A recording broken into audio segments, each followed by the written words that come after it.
नमस्कार दोस्तों, मैं आकाश चतुर्वेदी आपका स्वागत करता हूं क्यूबिकल योगी में। ये हमारी नई वीडियो है, नई प्लेलिस्ट से वीडियो है। यहाँ हम भारतीय इतिहास डिस्कस करेंगे।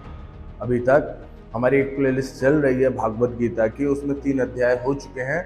अगर आपको उसको जाके देखना है तो आपको लिंक ऊपर मिल जाएगा। यहाँ हम थोड़ा इतिहास की तरफ बढ़ते हैं। किसी भी समाज को समझने के लिए उसकी शिक्षा प्रणाली को समझना बहुत जरूरी है।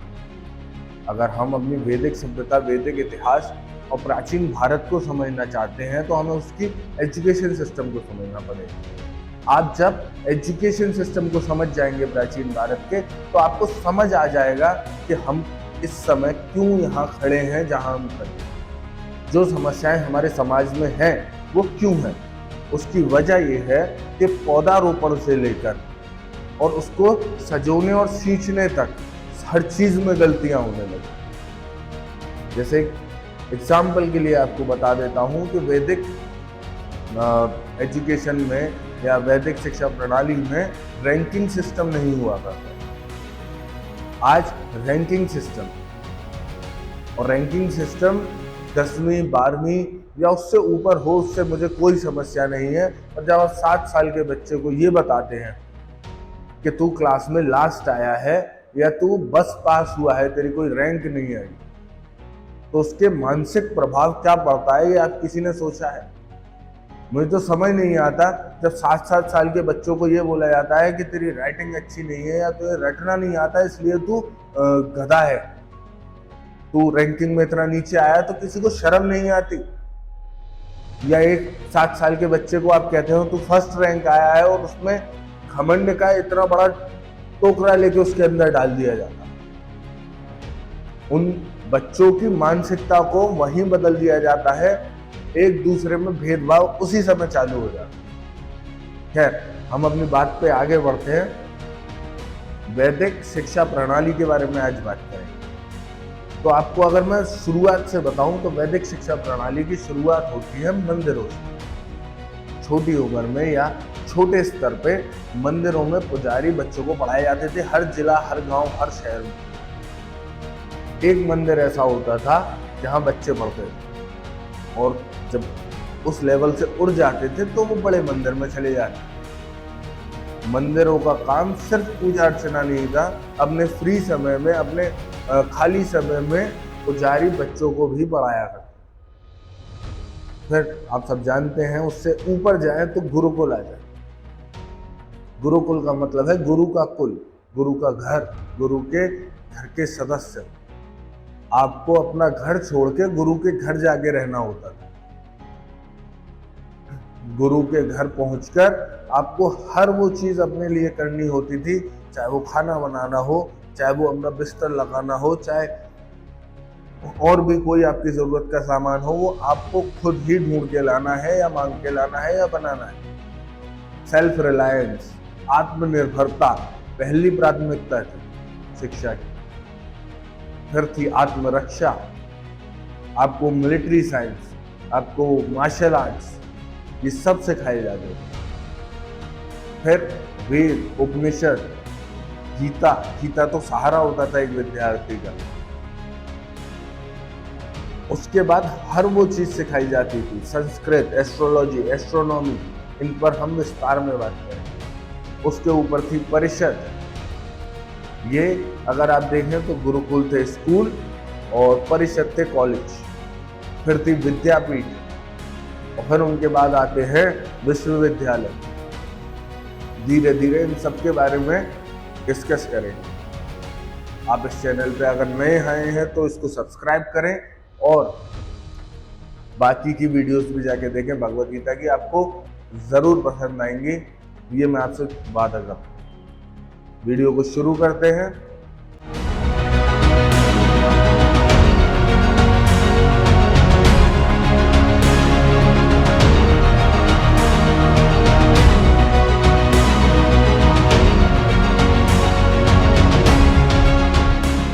गुरुकुल्स के बारे में अगर मैं आपको पहली बात बताऊं तो 10 से 12 साल का गुरुकुल का रहवास होता है। उसमें हम हर स्तर पर नई नई चीजें सीखते थे। हम सीखते थे कि अपनी ज़रूरतें खुद कैसे पूरी करें सबसे पहले। फिर उसके बाद हम अपनी आत्मरक्षा के लिए मार्शल आर्ट्स, धनुर्विद्या ये सीखते थे। फिर उसके बाद जब इन चीज़ों में हम निपुण हो जाते थे तो वेद ग्रंथ पढ़ाए जाते थे, जिसमें संस्कृत, एस्ट्रोलॉजी, आपका मिलिट्री साइंस और भिन्न भिन्न प्रकार के सब्जेक्ट्स पढ़ाए जाते थे। फिलॉसफी जो सबसे मेन था, खुले आसमान में, नीले आसमान के नीचे और शहर से दूर गुरुकुल हुआ करते थे। कोई छत नहीं हुआ करती थी, एक जंगल में एक टुकड़ा साफ करके गुरुकुल बनाया ताकि बच्चा जब पढ़े तो वो उबासी ना ले, उसे नींद ना आए। जैसे आजकल के क्लासरूम्स में होता है, टीचर पढ़ाती हैं, हम सोते हैं, बाकी फिर ट्यूशन में जाके पढ़ते हैं। जरूरत नहीं थी उसकी। नीले आसमान के नीचे ताज़ी हवा में हम वो सुनहरा ज्ञान अर्जित करते थे। वो पढ़ाई सिर्फ नौकरी के लिए नहीं थी, वो पढ़ाई एक रट्टू तोता बनाने की नहीं थी, वो पढ़ाई एक अच्छा टाइपराइटर बनाने की नहीं थी। वो पढ़ाई आपके मानसिक और शारीरिक विकास और आपकी बौद्धिक विकास के लिए और आपके आत्मा के विकास के लिए, आपकी आत्मा का पालन पोषण होता था उस एजुकेशन सिस्टम। अब हम करिकुलम के बारे में बात करते हैं। सिलेबस क्या था और स्ट्रक्चर क्या था एंशिएंट एजुकेशन सिस्टम। सबसे बड़ी बात जो मुझे जब मैं पढ़ रहा था तो मुझे लगी, सिलेबस और करिकुलम डायनामिक था। पाठ्यक्रम डायनामिक था, पाठ्यक्रम एक स्टैटिक नहीं था, मतलब एक बार लिख गया तो लिख गया।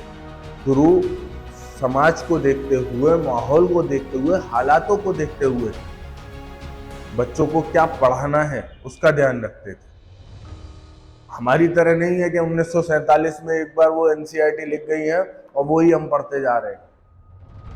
जिस समय पे ईमेल से भी आगे बढ़ चुका है, व्हाट्सएप पे सारे व्यापार होते हैं, उस समय पे हम आज भी पोस्ट कार्ड लिखना सीख रहे हैं। 10th के हाई स्कूल बोर्ड में मैंने लिखा है सीबीएसई 2014 में पोस्ट कार्ड, टेलीग्राम लिखा है मैंने। मुझे समझ नहीं आता कब का एजुकेशन सिस्टम है। जिस समय पे 14 में तो मेल आ चुके थे, व्हाट्सएप आ चुका था, उस समय पे हमसे टेलीग्राम लिखवा रहे। उस समय पे आज से 5,500 साल पहले हमारे पूर्वज इस बात को समझते थे कि एजुकेशन जो हमारी शिक्षा है वो डायनामिक होनी चाहिए, उस समय के साथ बदलनी चाहिए। हम नहीं समझते हैं आज के तरह। दूसरी बड़ी चीज, अलग अलग स्टेजेस हुआ करती थी। जैसे आज क्लास है उसमें स्टेजेस हुआ करते थे, और स्टेज में जब गुरु को दिखता था कि इस बच्चे ने ये स्टेज पूरी कर ली है तो उसको दूसरी स्टेज भेज दिया जाता। ईयरली एग्जाम भी होते थे पर कोई रैंकिंग नहीं होती थी, कोई ग्रेडिंग नहीं होती थी। बच्चों में छाटा नहीं जाता था कि तू बढ़िया है, तू ठीक है, तू बेकार है। एक छोटे बच्चे के मानसिक स्तर पे इतना बड़ा हमला नहीं किया जाता था जितना आज किया जाता है, और ना किसी को शर्म आती है। जब एक बच्चा रिजल्ट वाले दिन अपना मुंह लटका के निकलता है स्कूल के बाहर, आप उसकी मनोस्थिति समझेंगे तो आपको समझ में आएगा कि ये काम कितना गलत है। पहले नंबर थे, उसको सही करने के लिए ग्रेड्स लेके आए, आज ग्रेड्स आ चुके हैं तो भी वही स्थिति है। तेरा A+ आया, मेरा B- आया, तू मेरे से ऊपर है, तू मेरे से बड़ा है। वो B- वाले ही आगे चल के क्या बनते हो और कौन उनके नीचे नौकरी करते हैं ये आप सब जानते हैं। तीसरा इंपॉर्टेंट, फिजिकल और मेंटल दोनों स्ट्रक्चर्स पे ध्यान दिया जाता है।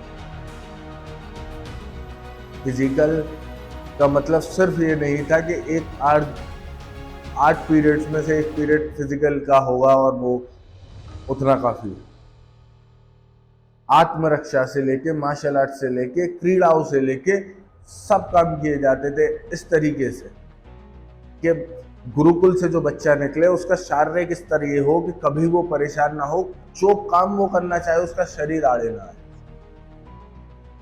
फिर अगर हम करिकुलम में आगे बढ़े तो 4 वेदा 6 वेदांगास, उपनिषद, तर्कशास्त्र, दर्शन, ऐसी कुछ महान चीजें। और आप सोच रहे होंगे कि वेद, उपनिषद, दर्शन ये तो भाई हो गई बातें, धार्मिक बातें, पर नहीं, ये धार्मिक ग्रंथ नहीं है। इनमें साइंस है, इनमें इकोनॉमिक्स है। अभी आपको जैसे कि एग्जांपल देता हूँ, आप गूगल करिएगा, पनीनी के बारे में पढ़िएगा, मैं या वीडियो बनाऊंगा अलग से उनके बारे में। उस समय के गुरुकुल से ही पढ़े हुए बहुत बड़े ग्रामेटेरियन थे। अभी इस वीडियो के एंड में हम जब चलेंगे तो मैं आपको उपलब्धियां बताऊंगा अपने गुरुकुल से, कि गुरुकुल एकमात्र वेद और उपनिषद पढ़ने के जरिया नहीं थे, उनमें क्या क्या बड़े बड़े सब्जेक्ट्स हम टैकल करते। वीडियो को एंड तक देखिएगा। उसके बाद ज्योमेट्री, अलजेब्रा, पनीनी के बारे में बताया, ग्रामेटेरियन थे वो, व्याकरण के सिद्ध थे वो। और हम कहते हैं कि इंग्लिश एजुकेशन आने के बाद हमने जो सीखा है वो सीखा है। खैर, ओरल पढ़ाई पे बहुत ध्यान दिया जाता था। ओरल तरीके से ही सब गुरु उच्चारण करते थे और शिष्य उनके पीछे पीछे बोलते थे, तो ऐसे पढ़ाई। और जो हमारे गुरुकुल्स में मेथड ऑफ लर्निंग थे, जिस तरीके से पढ़ाया जाता था, वो भी बहुत अच्छा था आज के ज़माने से। गुरुकुल्स में मछलियों को पेड़ पे चढ़ने के लिए नहीं कहा जाता था और बंदरों को तैर के दिखाने के लिए नहीं कहा जाता, घोड़े को मांस खाने के लिए नहीं कहा जाता था और शेर को घास खाने के लिए नहीं कहा जाता। हर विद्यार्थी के अपने कुछ स्किल सेट्स होते हैं, अपनी कुछ खूबियां होती हैं, उनके हिसाब से उनसे काम करवाए जाते थे और उसी हिसाब से उनको आगे बढ़ाया जाता। आज का जमाना नहीं है कि गधे घोड़े सब एक तरफ बैठ के और सबसे कह दो कि हाँ एक ही काम करना है। जिस आदमी का जो काम है वो काम वो नहीं करेगा और दूसरे का काम करने का कोशिश करेगा तो कभी सफल नहीं होता। भगवान ने गीता में कहा है अध्याय 3 में ही, अपना धर्म निभाओ और अपना धर्म निभाते निभाते अगर तुम्हारे प्राण भी चले जाएं, अपनी प्रकृति को निभाते निभाते, तो वो ठीक है किसी और की प्रकृति को और अब किसी और के धर्म को निभाने से। आज सबसे बड़ी समस्या यही है, मेरी प्रकृति है फिजिकली अगर मैं कुछ अच्छा कर सकता हूं, आप मुझसे कहेंगे मैथ्स कर, मैं नहीं कर पाऊंगा। आप मेरे हाथ में जेवलिन दीजिए, मैं इतना दूर फेंकूंगा कि आप ढूंढ नहीं पाएंगे। पर आप मेरे हाथ में पेन दे दीजिए और मुझसे ट्रिग्नोमेट्री करवाइए, मुझसे नहीं हो पाएगी। फिर हम हर बच्चे को, हर विद्यार्थी को एक ही कैसे नाप सकते हैं, एक ही पैमाने से आगे बढ़े। तो जैसे आज केवल रटना पढ़ाई है, अच्छा लिखना पढ़ाई है, रटना तब भी हुआ करता था, बस सिर्फ रटना नहीं हुआ करता था, हर कॉन्सेप्ट को रट के उसका प्रैक्टिकल इम्प्लीकेशन भी होता, उसकी हर तरीके से जो रोज के जीवन में, रोजमर्रा जीवन में उसकी इम्प्लीकेशन है, उसका काम है, वो वहीं गुरुकुल में करके दिखाया जाता था और सिखाया जाता था। कुछ ये तरीके थे लर्निंग के, सेमिनार्स होते थे, डिबेट्स होते थे। पर अभी मैं आपको गुरुकुल के बारे में बता रहा हूँ। मैंने आपको बताया परिषद हुआ करती थी, हर गुरुकुल से बच्चे परिषदों में जाया करते थे। लोकल किंग जो वहाँ के होते थे वो स्कॉलर्स को बुलाया करते थे। विद्यापीठ में रिलीजियस नॉलेज मिलती थी, आपको आश्रमों में रिलीजियस नॉलेज मिलती थी। गुरुकुल परिषद यहाँ रिलीजियस प्लस सोशल नॉलेज मिलती थी। गुरुकुल की सभ्यता इतनी पुरानी है और ऐसे ही हम इतने महान नहीं बने, जहाँ पनीनी और चाणक्य जैसे, आर्यभट्ट जैसे लोग इन गुरुकुल ने हमें दिए हैं और हम इनको भूल गए। और आएगा वो समय भी आएगा जब आप और हम नहीं, हमारे आने वाली जनरेशन इन गुरुकुल्स को फिर से पुनर्जीवित करेगी। तो मैंने अभी आपको बताया परिषद के बारे में, तो आज समझते हैं इस हायरार्की को भी। शुरुआत में होते थे गुरु, गुरुकुल के बाद जिनको पढ़ाई करनी है वो परिषद जाते हैं। परिषद में डिस्कशन और डिबेट्स के साथ पढ़ाई होती थी। गुरुकुल से सारा ज्ञान लेके अलग अलग विद्यार्थी अलग अलग परिषद में जाया करते थे। वहाँ एक से दिमाग के लोग बैठकर अपनी पढ़ाई खत्म करते थे। फिर गोष्ठियाँ हुआ करती थी। गोष्ठी क्या होती थी मैं आपको समझाता हूँ। तो वहाँ के लोकल राजा थे। अच्छा, राजाओं का रोल बहुत महत्वपूर्ण था एजुकेशन में। राजा सिलेबस में, करिकुलम में, एग्जाम में कौन पास होगा कौन फेल होगा उसमें उनका कोई इंटरफेरेंस नहीं था। पर जो आश्रम चलते थे, जो गुरुकुल चलते थे, वो पूरे पूरे राजा की दक्षिणा पे या राजा के फाइनेंशियल सपोर्ट के साथ चलते थे। इसीलिए कोई फीस का सिस्टम नहीं था। हाँ, एक परंपरा थी कि हर शिष्य को अपने गुरु को एक दीक्षा देनी, उसके अलावा कोई सिस्टम नहीं। तो गोष्ठी हुआ करती थी जिसमें राजा स्कॉलर्स को बुलाया करते थे और दिखाया करते थे कि ये सब्जेक्ट है और इस पे डिस्कशन करें। जो राजा ऐसा शौक रखते थे, जो राजा बुद्धि से निपुण थे, वो ये सब कराया। फिर विद्यापीठ होती थी, आश्रम होते थे, यहाँ ज़्यादातर स्पिरिचुअल बातें होती। और फिर विश्वविद्यालय, नालंदा, तक्षशिला, ऐसे के बारे में आपने सुना ही। आगे बढ़ के नालंदा और तक्षशिला के बारे में अलग से बात करें। अभी हम बात करते हैं लड़कियों की। बहुत लोगों को ये मिथ है कि गुरुकुल में लड़कियों को साथ भेदभाव होता था, लड़कियों को गुरुकुल में अलाउड नहीं था। ये बात सही है, पर क्योंकि जंगल में और वहीं रहना है अपने घर को छोड़ के, तो लड़कियों को गुरुकुल में अलाउड नहीं था। पर ऐसा नहीं है, लड़कियों को शिक्षा से वंचित रखा जाता था। लड़कियों की शिक्षा महल में ही होती थी। अगर आपको इस बात को थोड़ा अटपटा लग रहा है तो मैं आपको बता दूं, अगर रामायण के टाइम में आपने कैकेयी के बारे में सुना हो, माता कैकेयी के बारे में सुना हो, तो वो बहुत बढ़िया वॉरियर थी। श्री कृष्ण की बहन सुभद्रा, वो भी वॉरियर थी, अपने वॉरियर कला मतलब युद्ध कला में निपुण थी। फिर महाभारत काल में द्रौपदी फाइनेंस संभालती थी, और वो कहाँ सीखा था उन्होंने? अपने महल में। तो लड़कियों की शिक्षा गुरुकुल में ना होकर उनके घरों में ही होती। बात करते हैं हायर एजुकेशन इंस्टीट्यूट की। तक्षशिला का आपने नाम सबने सुना होगा, नॉर्थ वेस्ट पाकिस्तान में इस समय पर यूनेस्को ने इसको 1980 में वर्ल्ड हेरिटेज साइट डिक्लेयर कर दिया। तक्षशिला में लॉ, मेडिसिन, एस्ट्रोलॉजी, एस्ट्रोनॉमी ऐसे सब्जेक्ट्स, सिर्फ 4 वेद नहीं थे, हर चीज को डीपली पढ़ाया जाता था। देश विदेश से विद्यार्थी आकर पढ़ते। चाणक्य सब जानते हैं आप, स्टेट क्राफ्ट्स के प्रकांड विद्वान, शायद उन जैसा विद्वान इस धरती पे नहीं हुआ स्टेट क्राफ्ट। चाणक्य, पनीनी जो एक ग्रामेटेरियन थे, ये यहाँ के स्कॉलर्स हैं। और कई स्कॉलर्स जो हमने खो दिया तक्षशिला में। चाइना से, नेपाल से, भूटान से, अफगानिस्तान से, उज्बेकिस्तान से, सेंट्रल एशिया से, साउथ ईस्ट एशिया से लोग आकर यहाँ पढ़ते थे। ऐसा ही एक हमारा इंस्टीट्यूट था नालंदा, एस्ट्रोनॉमी, मैथमेटिक्स, सब नाम लीजिए, सब वहाँ पढ़ाया जाता था। हमने बहुत कुछ खोया है, बहुत कुछ। ऐसे उज्जैनी, बनारसी में इंस्टीट्यूट, ये सब खोया है। ये वापस कैसे आएगा? ये वापस सिर्फ और सिर्फ एक तरीके से आएगा, और वो है जागरूकता।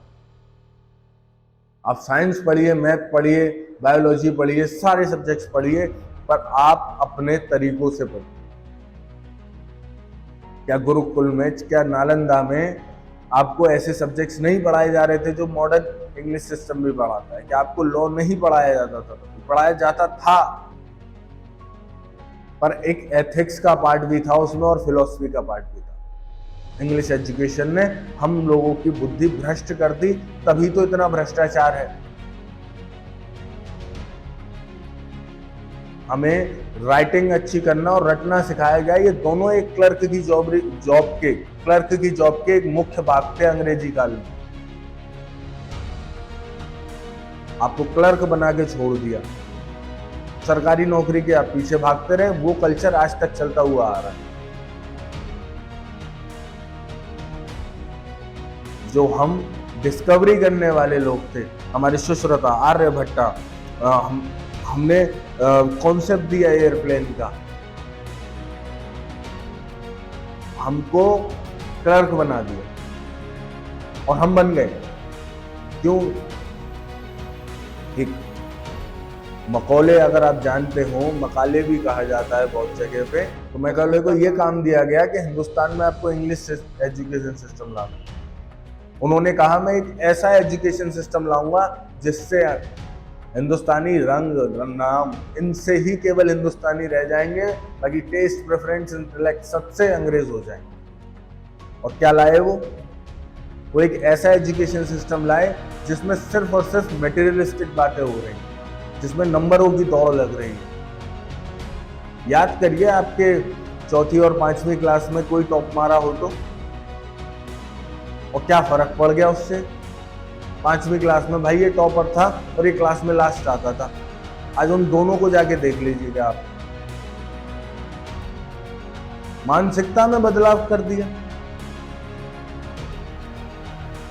कॉन्वेंट स्कूलों में जाओ, टीका नहीं लगा सकते, राखी नहीं बांध सकते, अपने ही देश में दर्शन भूल गए, ध्यान भूल गए, वेद भूल गए, ग्रंथ भूल गए, मंत्र भूल गए, टाई याद रह गई, बेल्ट याद रह गई, लिखना याद रह गया, कर्सिव राइटिंग आ गई। कर्सिव राइटिंग ये बदलेगा। बीएसबी 8 अगस्त को भारत सरकार ने बीएसबी का उद्घाटन कर दिया है। सारे सब्जेक्ट पढ़ाए जाएंगे, साइंस, मैथ, कॉमर्स, सब पर पढ़ाया जाएगा वो भारतीय पद्धति के हिसाब से। बाबा रामदेव को इसका जिम्मा दिया गया है और देखते हैं।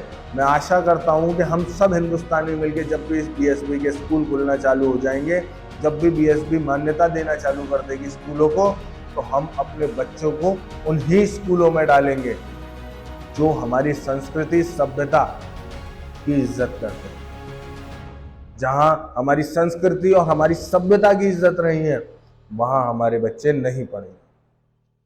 धन्यवाद।